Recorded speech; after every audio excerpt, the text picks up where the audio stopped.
한국의 산악인들에게도 이 이야기는 어쩌면 낯설지 않은 악몽과 같을 것입니다. 미국에서 가장 험난한 하이킹 코스 중 하나에서 한 여인이 흔적도 없이 사라졌습니다. 2년 동안 그녀가 살아있는지 죽었는지 아무도 알지 못했습니다. 그러다 깊은 숲속에서 한미 해군 계약자가 소름 끼치는 것을 우연히 발견했고 수색은 갑자기 중단되었습니다. 이것은 단순한 실종자 이야기가 아닙니다. 침묵 속에서 펼쳐진 악몽이며 제럴딘 린치엄 라지의 이야기는 이 영상이 끝난 후에도 오랫동안 당신을 괴롭힐 것입니다. 제가 찾은 것이 모든 것을 바꾸기 때문에 계속 지켜봐 주십시오. 2013년 7월 22일 아침, 메인주의 새들백 산맥에 안개가 자욱하게 깔렸습니다. 66세의 제리 라지는 파플러리지 린토에서 텐트 지퍼를 올리고 있었습니다. 그녀의 밝은 빨간 셔츠는 푸른 숲속에서 선명하게 빛났습니다.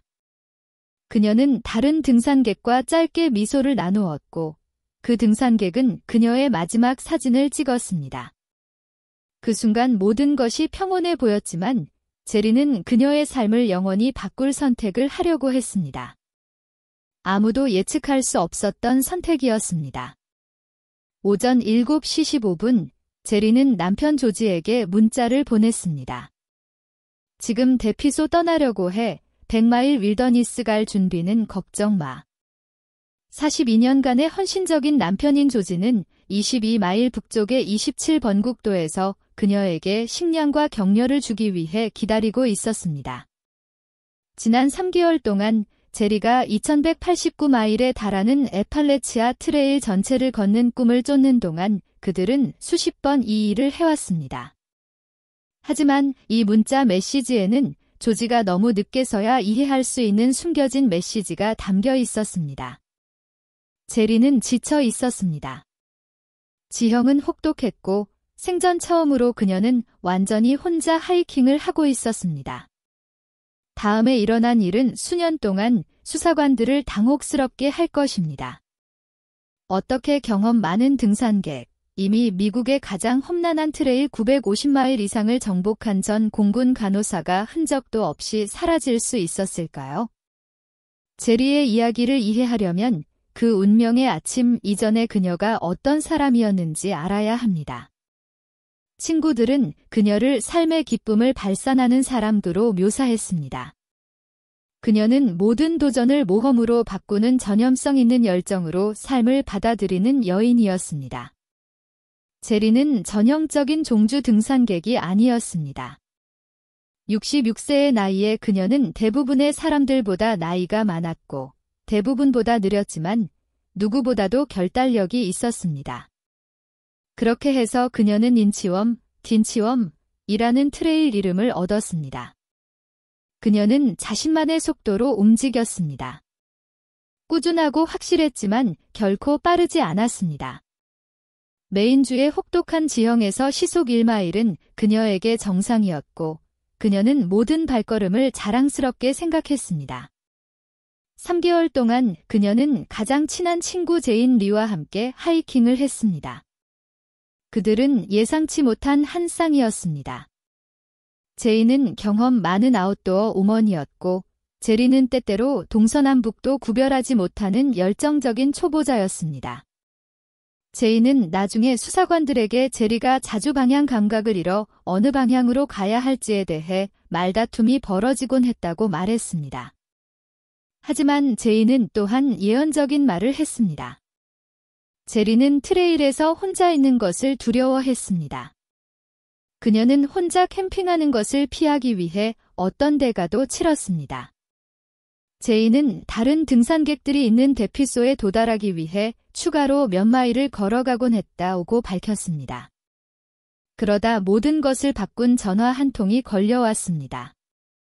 제인의 가족 비상사태로 인해 6월 말에 트레일을 떠나야 했습니다. 그녀는 제리에게 2014년까지 기다려서 함께 계속하자고 간청했지만 제리는 거절했습니다. 그녀와 조지는 이미 집을 팔고 짐을 보관했으며 이 꿈의 모든 것을 걸었습니다. 심리적 압박은 엄청났습니다. 일부 전문가들은 이를 정상 정복열, 서미트 피버 또는 목표 고정, 타겟 픽세이션이라고 부르는데 목표 달성이 안전보다 중요해지는 현상입니다. 제인이 수사관들에게 남긴 작별 인사는 비극적인 아이러니로 메아리 쳤습니다. 조지는 제리가 혼자 있는 것에 얼마나 대처하지 못하는지 모릅니다. 이제 그녀의 하이킹 파트너와 작별한 지 3주 만에 제리는 그녀의 가장 큰 두려움에 직면할 준비가 되어 있었습니다. 야생에서 길을 잃고 혼자 남겨지는 것. 2013년 7월 22일 오전 11시 1분, 제리 라지의 세상은 영원히 바뀌었습니다. 그녀는 파플라리지 린토에서 북쪽으로 하이킹을 하고 있었고 에팔레치아 트레일을 표시하는 익숙한 흰색 표지판을 따라가고 있었습니다. 아침 비는 길을 미끄럽게 만들었고 울창한 숲의 캐노피는 대부분의 하늘을 가렸습니다. 그러다 자연이 불렀습니다. 이 부분이 수사관들이 여전히 이해하기 힘든 지점입니다. 보통 등산객들은 배낭을 내려놓고 사생활 보호를 위해 길에서 몇 피트만 벗어납니다. 하지만 제리는 아마도 하이킹 동반자 없이 취약하다고 느꼈을지 모르지만 그녀의 완전한 배낭을 가지고 갔습니다. 그녀는 완전한 사생활 보호를 위해 메인주의 울창한 숲속으로 더 멀리 들어갔습니다. 일을 마친 후 그녀는 길로 돌아가려고 했지만 숲은 똑같은 나무들, 쓰러진 통나무들, 그리고 울창한 잡목으로 뒤덮인 미로가 되어 있었습니다. 모든 방향이 똑같아 보였습니다. 패닉이 시작되었습니다. 오전 11시 1분, 제리는 휴대폰을 꺼내 조지에게 절박한 메시지를 보냈습니다. 좀 곤란해. 길에서 벗어나서 화장실 갔는데 지금 길을 잃었어. AMC에 전화해서 트레일 관리인이 도와줄 수 있는지 물어봐 줄 수 있어? 우즈로드 북쪽 어딘가에서. XOX 그녀는 보냈지만 아무 일도 일어나지 않았습니다. 신호 없음. 메시지는 연결을 기다리며 휴대폰에 남아 있었지만 그 연결은 결코 오지 않을 것이었습니다. 다음 1시간 반 동안 제리는 더 높은 곳으로 올라가며 휴대폰 서비스를 찾았습니다. 그녀는 10번 더 전송 버튼을 눌렀고 시도할 때마다 더욱 절박해졌습니다. 하지만 울창한 숲은 마치 그녀를 삼키려는 듯 그녀의 신호를 삼켜버렸습니다. 밤이 되자 그녀는 그녀의 운명을 결정할 선택을 했습니다. 계속 움직이는 대신 개울을 따라가거나 지역을 가로지르는 벌목 도로를 찾는 대신 제리는 텐트를 쳤습니다. 그녀는 구조를 기다릴 예정이었습니다. 그녀가 몰랐던 것은 그녀가 길에서 겨우 3,000피트, 1마일도 안 되는 거리에 있었다는 것입니다. 올바른 방향으로 30분만 걸었더라면 그녀는 안전했을 것입니다.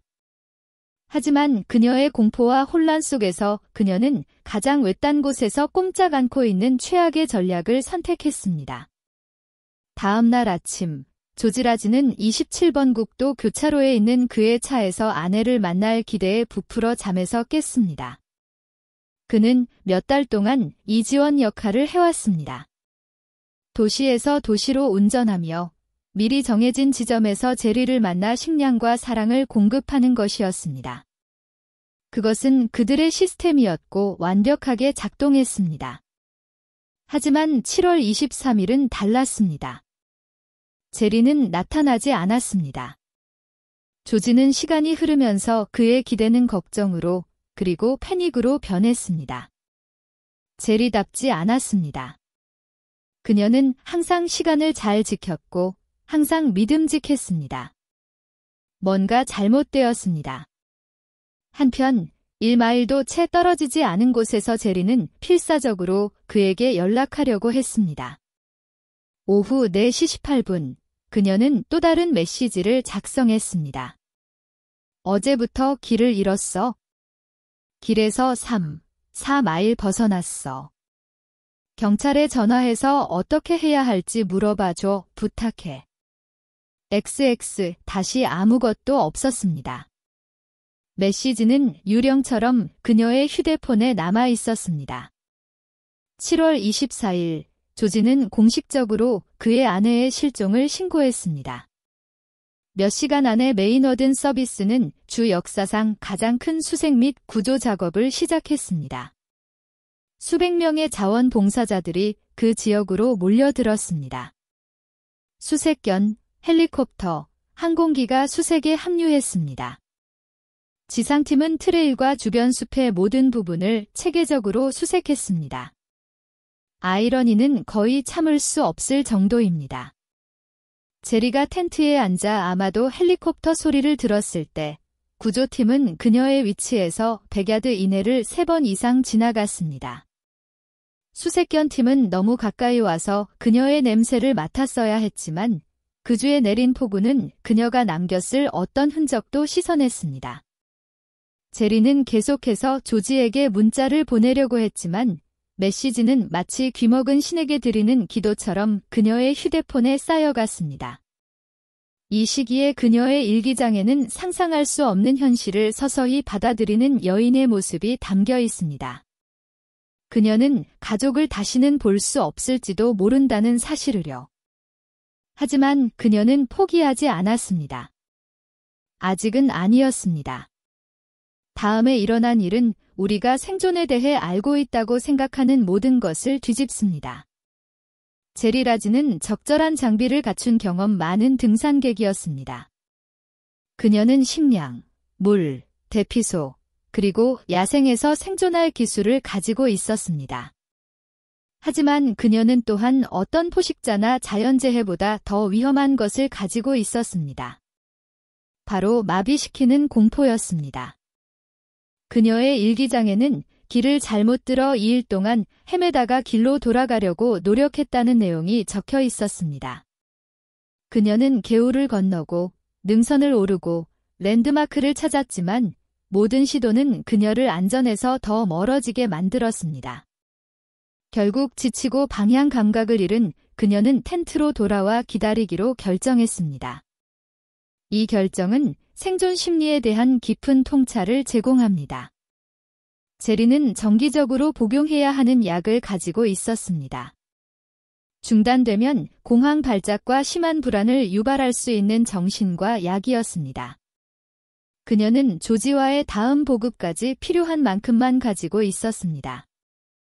약이 떨어지면서 그녀의 공포는 기하급수적으로 심화되었을 것입니다. 제인 리의 말은 이 이야기의 이 부분을 괴롭힙니다. 제리는 혼자 있는 것, 어둠 속에서 있는 것에 대해 공포증이 있었습니다. 그녀는 나침반을 제대로 사용하는 방법을 몰랐습니다. 그녀는 길을 찾는 능력에 자신이 없었습니다. 두려움은 그녀의 감옥이 된 것 같습니다. 수색작전은 군사적인 정밀성으로 그녀 주변에서 계속되었습니다. 전문 수색팀, 자원봉사자, 심지어 심령술사까지 그 지역으로 내려왔습니다. 전국 각지에서 제보가 쏟아졌습니다. 누군가는 제리를 플로리다의 한 식당에서 보았다고 주장했고, 다른 사람은 그녀가 버몬트의 한 호스텔에서 목격되었다고 보고했습니다. 각각의 잘못된 단서는 실제 수색 지역에서 귀중한 자원을 낭비했습니다. 하지만 아마도 가장 가슴 아픈 발견은 나중에 이루어졌을 것입니다. 제리의 휴대폰이 잠시 버라이즌 기지국에 연결되어 수색대에게 삼각 측량 위치를 제공했습니다. 이 신호는 그녀의 실제 위치를 포함하는 특정 지역에 그녀를 위치시켰습니다. 하지만 대규모 수색작전의 혼란 속에서 이 중요한 전자 증거는 충분한 관심을 받지 못했습니다. 수색대는 말 그대로 올바른 장소에서 그녀를 찾고 있었지만 그들은 그것을 알지 못했습니다. 사고 발생 2주 후, 제리 라지는 텐트에 앉아 세상에 남길 마지막 말이라고 생각하는 것을 썼습니다. 2013년 8월 6일자 일기장은 가슴 아픈 격식으로 시작합니다. 제 시신을 찾으시면 제 남편 조지와 제 딸 캐리에게 전화해 주십시오. 제가 죽었고 어디서 발견되었는지 그들이 아는 것이 가장 큰 친절일 것입니다. 아무리 오랜 시간이 지나더라도 이 가방의 내용물을 그들 중 한 명에게 보내주십시오. 잠시 생각해 보십시오. 2주 동안 목숨을 걸고 싸웠던 이 여인은 미래에 자신의 유해를 찾을 수 있는 낯선 사람들의 친절을 생각할 정도로 우아하게 자신의 운명을 받아들였습니다. 일기장은 생존의 기본을 이해했지만 심리적 장벽에 마비된 여인의 모습을 보여줍니다. 그녀는 신호불을 피우려고 했지만 주의를 끌기 위해 필요한 짙은 연기를 만들 수 없는 잘못된 종류의 나무를 선택했습니다. 그녀는 음식을 조심스럽게 배급하여 원래보다 훨씬 오래 버티게 했습니다. 그녀는 심지어 작은 대피소를 개선하여 텐트를 소나무 잎과 작은 통나무 위에 올려놓아 건조하게 유지했습니다. 하지만 그녀는 또한 위에서 보이지 않는 울창한 숲의 캐노피 아래에 머무르는 치명적인 결정을 내렸습니다. 불과 60야드 떨어진 곳에는 수색 항공기에 발견될 수 있는 개방된 캐노피가 있었습니다. 일기장은 그녀가 왜 이 명백한 장소로 옮기지 않았는지 설명하지 않지만 그 답은 아마도 그녀의 깊어지는 두려움과 약물 금단 증상의 영향에 있을 것입니다. 그녀의 일기장에서 가장 파괴적인 부분은 절망에 맞서 싸우는 희망의 증거입니다. 그녀는 헬리콥터 소리, 수색대원의 흔적, 그리고 자신이 여전히 발견될 수 있다고 믿는다는 내용의 일기장을 계속 썼습니다. 하지만 각 항목은 마치 그녀가 잉크와 희망 모두가 떨어지는 것처럼 점점 짧아지고 더 체념하는 듯합니다. 마지막 항목은 8월 18일, 그녀가 처음 길을 잃은 지 26일 후입니다. 그 후 일기장은 침묵합니다. 하지만 그녀의 이야기를 읽는 모든 사람을 괴롭히는 질문은 이것입니다. 제리가 야생에서 26일 동안 생존할 수 있었다면 왜 30분만 걸어 안전한 곳으로 갈 수 없었을까요? 제리라지가 에팔레치아 트레일에서 1마일도 채 떨어지지 않은 곳에서 천천히 죽어가고 있는 동안 세상은 진치엄글 잊기 시작했습니다. 대규모 수색작전은 축소되었고 자원봉사자들은 평범한 삶으로 돌아갔습니다. 한때 전국적인 관심을 끌었던 이야기는 뉴스에서 사라지고 있었습니다. 하지만 모든 사람이 포기한 것은 아니었습니다. 조지 라레이는 그의 아내에 대한 정보에 대해 25,000달러의 현상금을 내걸었습니다. 이 현상금은 나중에 15,000달러로 줄었다가 다양한 하이킹 단체와 시민들이 기부하면서 다시 올랐습니다. 조지 자신도 실종자 사건에서 항상 그렇듯이 집중적인 조사를 받았습니다. 일부 사람들은 제리의 실종 3주 만에 추모식을 계획하면서 동시에 희망을 포기하지 않았다고 주장하는 그의 행동이 이상하다고 속삭였습니다. 음모론이 증식하기 시작했습니다. 제리는 다른 등산객에게 살해당했는가? 납치되었는가? 일부 사람들은 근처에 있는 해군 SEL 생존, 회피, 저항 및 탈출 훈련 시설을 지적하며 군사훈련이 어떻게든 수색을 방해했는지 궁금해했습니다. 다른 사람들은 제리가 단순히 사라져서 다른 곳에서 새로운 삶을 시작하기로 결정했다고 주장했습니다. 진실은 훨씬 더 비극적이고 훨씬 더 단순했습니다. 비공식 수색팀은 공식 수색이 끝난 후에도 오랫동안 제리를 계속 찾았습니다. 경험 많은 등산객 마이크 윙가드가 이끄는 한 팀은 2014년 5월 며칠 동안 제리가 마지막으로 목격된 지역을 체계적으로 수색했습니다. 그의 결론은 단호했습니다. 그녀는 거기에 없어 하지만 그는 틀렸습니다. 그녀는 거기에 있었습니다. 그녀는 줄곧 거기에 있었습니다. 울창한 나무 캐노피 아래 녹색 텐트 속에서 보이지 않게 그녀의 유해는 서서히 숲의 흙으로 돌아가고 있었습니다. 이 기간에 가장 잊혀지지 않는 부분은 제리의 마지막 날들이 어땠을지 상상하는 것입니다. 그녀는 수색대원들이 그녀의 이름을 부르는 소리를 들었을까? 그녀는 헬리콥터가 머리 위를 맴도는 것을 보았을까? 그녀는 그들에게 신호를 보내려고 했을까? 아니면 이미 희망을 포기했을까? 그녀의 일기장은 그녀가 발견될 것이라는 믿음을 결코 멈추지 않았음을 시사합니다. 그녀의 몸이 노출과 굶주림으로 기능이 저하되고 약물로 인한 공황 발작이 심화되는 중에도 그녀는 계속 썼습니다. 그녀는 계속 희망했습니다. 그녀는 결코 오지 않을 구조를 계속 기다렸습니다. 2015년 10월 14일 제리라지가 사라진 지 2년 이상 지난 후 랜디 라어지 관련 없음 라는 미 해군 계약자가 에팔레치아 트레일에 인접한 해군 부지에서 일상적인 산림 조사를 수행하고 있었습니다. 그는 환경 영향 평가를 위해 나무와 지형 특징을 문서화하며 측량 장비를 가지고 울창한 숲을 체계적으로 작업하고 있었습니다. 그러다 그는 숲바닥의 자연스러운 갈색과 녹색 사이에서 인공적인 색깔의 섬광, 뭔가 어울리지 않는 것을 보았습니다. 그가 다가가자 그 형상은 그의 피를 얼어붙게 만드는 것으로 드러났습니다. 나무 캐노피 아래에 거의 보이지 않는 납작한 텐트와 주변에 흩어져 있는 장비, 그리고 안에 사람의 유해로 보이는 것이 있었습니다. 랜디는 즉시 해군에 연락했고 해군은 메인워든 서비스에 통보했습니다. 다음 날 아침 케빈 아담 중위는 수사팀과 함께 그곳으로 걸어갔습니다. 현장을 처음 본 순간 그들이 무엇을 찾았는지에 대한 의심은 사라졌습니다. 나는 납작한 텐트를 보았다. 아담은 그의 보고서에 썼습니다. 그것의 바깥에는 녹색 배낭이 있었고 그 주변에는 침낭으로 보이는 것과 사람의 해골이 있었다. 나는 이것이 제리 라레이라고 99% 확신했다. 캠프장은 장기간의 생존과 점진적인 쇠퇴의 이야기를 들려주었습니다. 제리는 요소를 피할 수 있는 보호를 제공하는 장소를 신중하게 선택했습니다. 그녀는 텐트 바닥을 소나무 잎과 작은 통나무로 쌓아 건조하게 유지했습니다. 그녀는 추가 대피소를 위해 나무 사이에 스페이스 담요를 쳤습니다. 그녀는 심지어 캠프장 주변에 탄 흔적이 있는 나무에서 알 수 있듯이 신호불을 피우려고 시도하기도 했습니다. 하지만 그녀는 또한 위에서 보이지 않는 울창한 숲의 캐노피 아래에 머무르는 치명적인 실수를 저질렀습니다.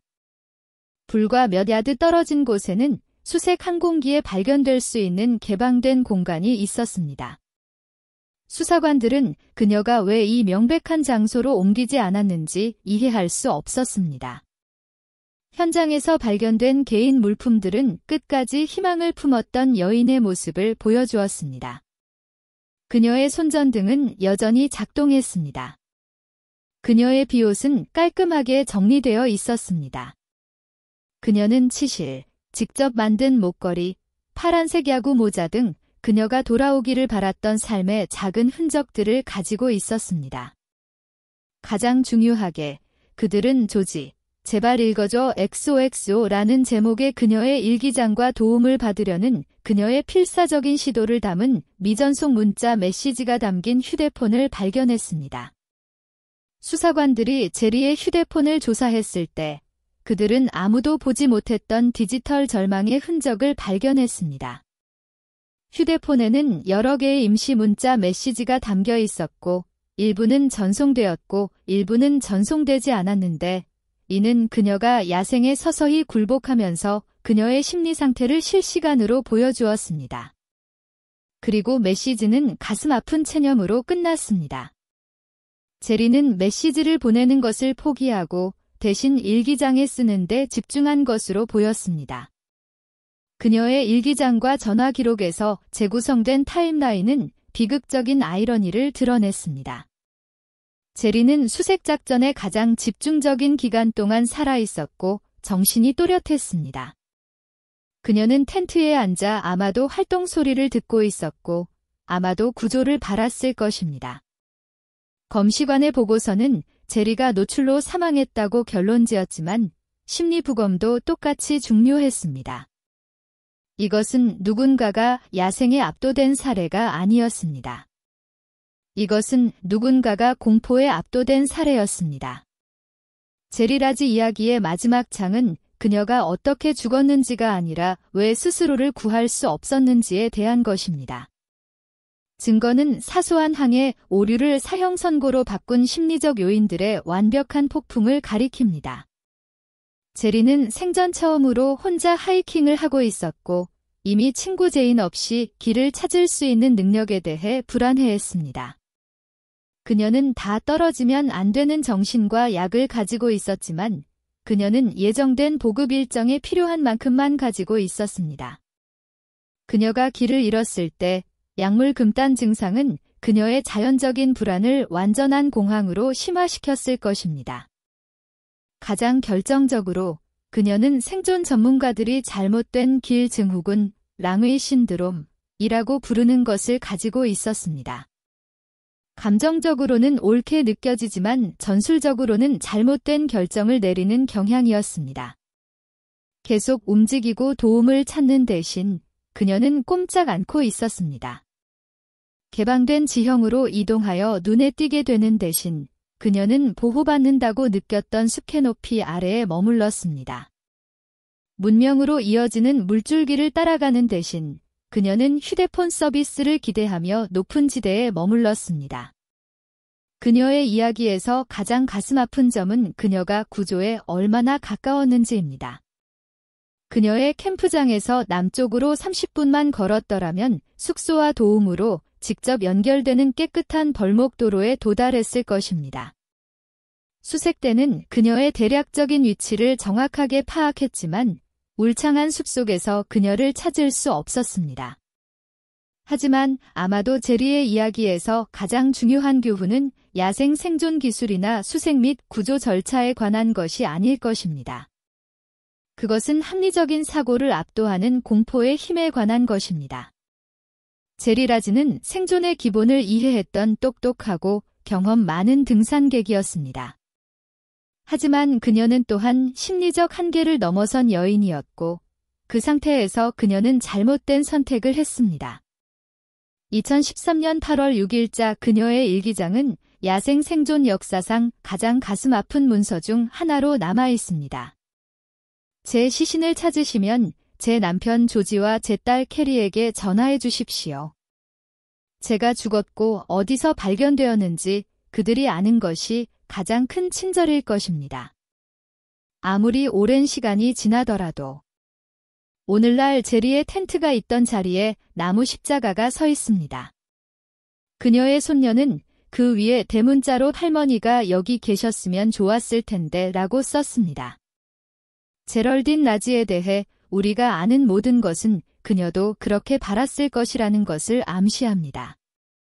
하지만 우리가 결코 완전히 이해할 수 없는 이유로 그녀는 자신을 사로잡았던 어둠 속에서 집으로 가는 길을 찾을 수 없었습니다. 메인 숲의 어둠이 아니라 그녀 자신의 두려움의 어둠 속에서 말입니다. 인치웜의 여정은 캐다인 산의 승리의 정상으로 끝난 것이 아니라 아무도 그녀의 도움 요청을 들을 수 없는 곳에서 조용한 항복으로 끝났습니다. 그녀의 이야기는 때때로 우리가 직면하는 가장 큰 황야는 우리 텐트 밖에 있는 것이 아니라 우리 자신의 마음속에 있다는 것을 상기시켜줍니다. 이 사건에 대해 심층적으로 알고 싶은 분들에게는 메인주의 작가이자 탐험가인 더포니, 데프니의 When You Find My Body를 강력히 추천합니다. 제리 라지의 실종과 수색에 대한 상세하고 강력한 이야기입니다.